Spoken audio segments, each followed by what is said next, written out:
नमस्कार विद्यार्थियों। पिछले अध्याय में हमने देखा था कि नौकरशाही की कुछ कमियां होती हैं, जैसे कि जनसाधारण की मांगों की वो उपेक्षा करती हैं, लाल फीताशाही की प्रवृत्ति होती है, हर काम को धीमे धीमे कार्य में विलंब होता है, शक्ति प्राप्त करने की अत्यंत भूख होती है तथा ये सरकार के कार्य को खंडों में करने की इसमें प्रवृत्ति पाई जाती है तथा नौकरशाही की प्रवृत्ति अनुदारवादी होती है, ये परिवर्तन को पसंद नहीं करती। आज हम इसके आगे दोष को पढ़ते हैं। नंबर 6 है नवीन निरंकुशता, न्यू डेस्पोटिज्म। नौकरशाही में एक अवगुण ये पाया जाता है कि इसकी प्रवृत्ति निरंकुशता की ओर रहती है। इंग्लैंड में लॉर्ड चीफ जस्टिस हेवार्ट ने सिविल सेवकों की बढ़ी हुई शक्ति को नवीन निरंकुशता की संज्ञा दी है। उन्होंने ये आशंका व्यक्त की है कि इस बढ़ती हुई प्रशासकीय निरंकुशता के परिणाम स्वरूप ब्रिटिश नागरिक अपनी स्वतंत्रता खो देंगे। लॉर्ड हेवार्ड का विश्वास था कि व्यक्तिगत स्वाधीनता खतरे में है, क्योंकि तीव्र नौकरशाही मनोवृत्ति के अफसर कुछ ऐसे विश्वासों के काम करते हैं, जैसे कि कार्यपालिका का कार्य शासन करना है। शासन करने के लिए उपयुक्त व्यक्ति केवल विशेषज्ञ ही होते हैं।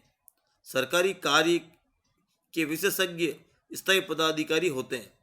ये विशेषज्ञ वस्तु स्थिति के अनुसार व्यवहार करते हैं और जिन परिस्थितियों में रहते हैं उन्हीं के अनुसार स्वयं को ढाल लेते हैं। विशेषज्ञ के मार्ग में दो बाधाएं सामने आती हैं, एक तो संसद का प्रभुत्व और दूसरा कानून का शासन। अबोध जनता की अंधभक्ति इन अवरोधों को दूर करने में बाधक बन जाती है।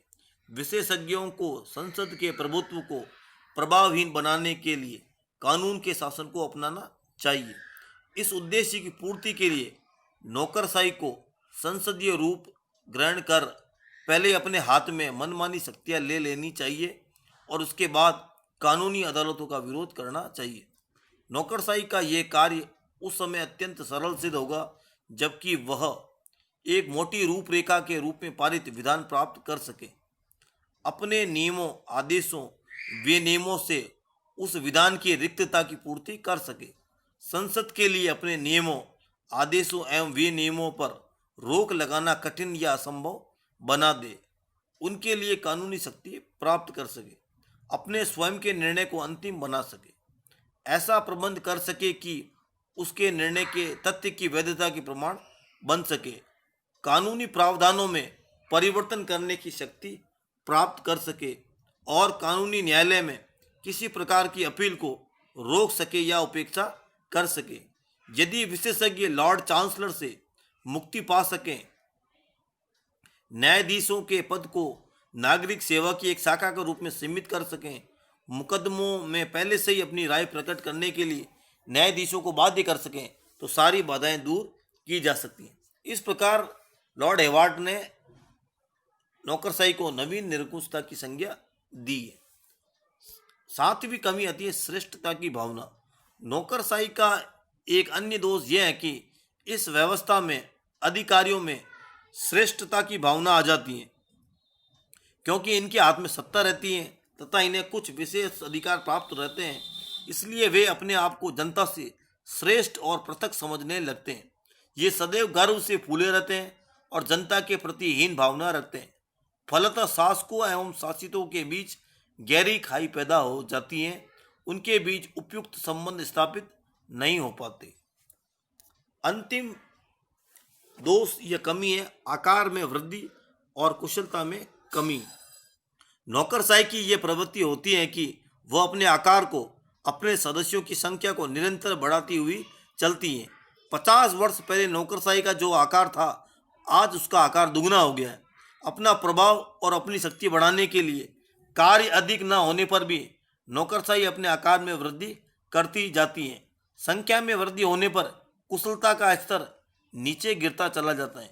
विद्वानों ने इस बात की ओर ध्यान आकर्षित किया है कि कर्मचारियों की संख्या में वृद्धि से कुशलता गिरती है। लंदन इकोनॉमिस्ट ने 16 नवंबर 1955 के अपने अंक में इस सिद्धांत को कहा कि आकार के बढ़ने में काम की मात्रा कम होती है, प्रकाशन करके सबको आश्चर्य में डाल दिया। आकार व काम की मात्रा में कोई संबंध नहीं है। ये नियम पार्किंसन नियम के नाम से भी जाना जाता है। इससे तात्पर्य है कि काम में वृद्धि न होने पर भी कर्मचारी वर्ग की संख्या बढ़ती चली जाती है। इसके कई कारण हैं। प्रभाव क्षेत्र को विस्तृत करने की नौकरशाही की इच्छा। दूसरा कारण है नौकरशाही की संख्या में वृद्धि करके काम के भार को हल्का कर लेना। संख्या बढ़ाकर उनको आराम का अधिक अवसर मिल जाता है। तीसरा कारण यह है कि अधिकारी यह चाहता है कि अधीनस्थों को एक दूसरे की पदोन्नति का भय दिखाकर अनुशासन में रखा जा सके। चौथा कारण यह है कि नौकरशाही अपने कार्य की को अनावश्यक रूप से बढ़ा लेती है, फिर संख्या में वृद्धि कर लेती है। पार्किंसन नियम आंकड़ों को देकर यह सिद्ध करता है कि कर्मचारियों की संख्या में प्रतिवर्ष 5.75% औसत वृद्धि होती है। इस प्रकार हम देखते हैं कि नौकरशाही अनेक दोषों से पीड़ित है। नौकरशाही के अंतर्गत साधनों को साध्य और साध्यों को साधन बना दिया जाता है तथा उसमें कल्पना और दूरदर्शिता की कमी रहती है। धन्यवाद।